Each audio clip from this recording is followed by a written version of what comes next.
morning, everyone. My name is Arrington West. I'm your safety officer for this morning, and we have a very important topic to discuss, which is shelter in place during a severe snowstorm.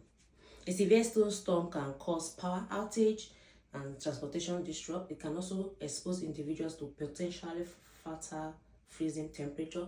Employees may be seriously endangered if proper safety measures are not taken.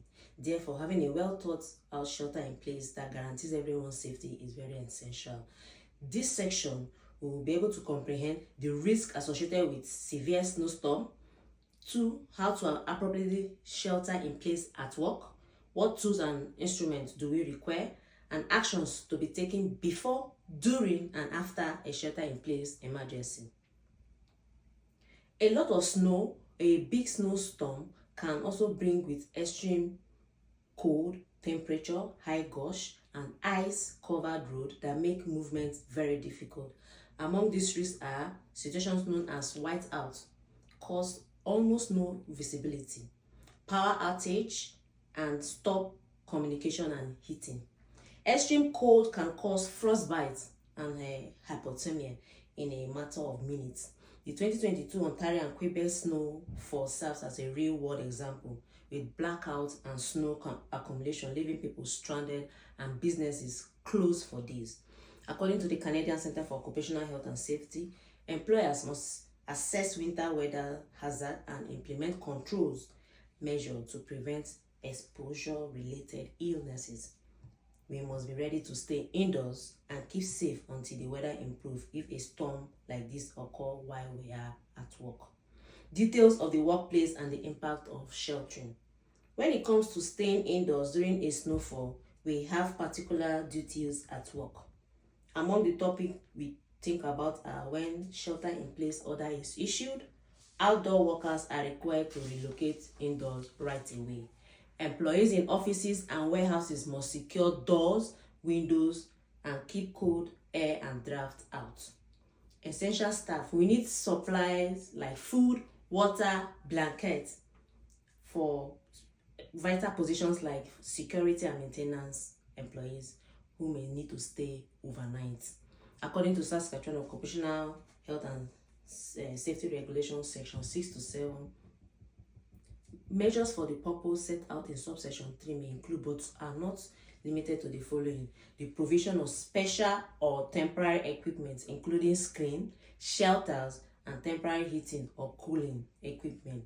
So during a heavy snowstorm, we want to make sure that every employee is aware of where to go, what to do, and how to be safe. Materials and training required. Proper equipment and training are necessary for sheltering in place.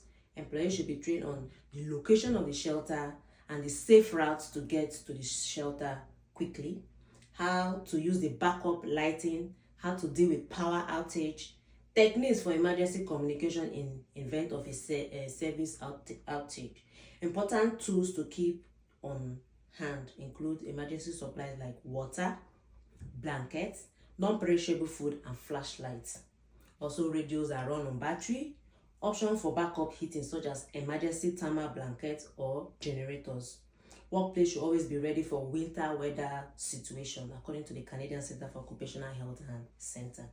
Plan for emergency communication. When there is a shelter in place situation, communication is very, very important. Workers will receive notification through mass emails, SMS alerts, announcement over the intercom system that point them to the closest shelter. Emergency alarm that sound that leaving the building is very dangerous. Supervisors and managers will be in charge of ensuring that everyone is present. Specific shelter location. We must remain indoors in a secure, warm area away from windows, doors when we are in shelter in place. The following areas have been marked, selected for shelter in place: the second floor meeting room, the main break room, and the interior storage room. These areas are equipped with emergency supplies like insulation and a safe place for workers to wait out of a storm. Roles and assignments and duties. Everyone has a responsibility to maintain order and safety in the workplace during a shelter-in-place event. Supervisors, they verify that workers are present and in their assigned location For safety officers, they keep an eye on the situation and contact emergency if necessary. First responders, if someone is hurt, they provide them with immediate medical attention. That's the first aiders. Facility crew, they inspect the heating system and guard against potential dangers like frozen pipes. Steps of shelter in place plan. Employees should take the following step in the event of a severe snowstorm to notify right away. Supervisors will issue an alert telling everyone to stay indoors, go to specific shelter spots, make quick progress to safe zones that have been pre-identified, to keep the warmth inside, secure the building by closing all windows, doors, and the ventilation system. Make sure there is adequate food, water, and warmth for every employee. By checking the employee emergency supplies, keep eye out for updates. For information on the storm, tune into the local weather channel or government notifications. Wait for an official all clear before leaving. More emergency things to reflect on why taking shelter in place may include: in the event of a power outage, use a backup heat sources and lighting that runs on battery. In the event of a medical emergency, have a first aid supply and qualified personnel on hand. Structural damage, keep an eye on leaks or roof collapse caused by excessive snowfall or snowstorm. A safer sheltering procedure is ensured by being ready for secondary threats. Procedure after an emergency snowstorm. When it is safe to exit the shelter once the storm is past, do not leave the building unless you have received an official clearance. Evaluate any damage to the property and notify management of any danger. Verify the health of your workers. Any who are injured or experiencing cold stress should get medical help immediately. Make sure all systems are operational before safely resuming work. Relevant of drills and its frequency. To keep everyone ready, shelter in place exercises ought to be done at least twice a year. Employees who practice this strategy are better able to respond swiftly and are less confused during an actual emergency or a situation like that. Frequent drills will also serve to strengthen the strategy by pointing out any possible weakness of the plan.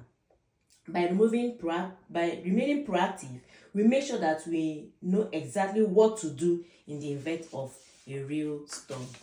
In conclusion, we have discussed that the risk associated with severe snowstorm, how to set up a shelter correctly, crucial role, training and equipment, the value of preparation and practice, that is the regular drill. So staying safe, being organized, and making sure that everyone in the workplace is protected is all the reason to shelter in place.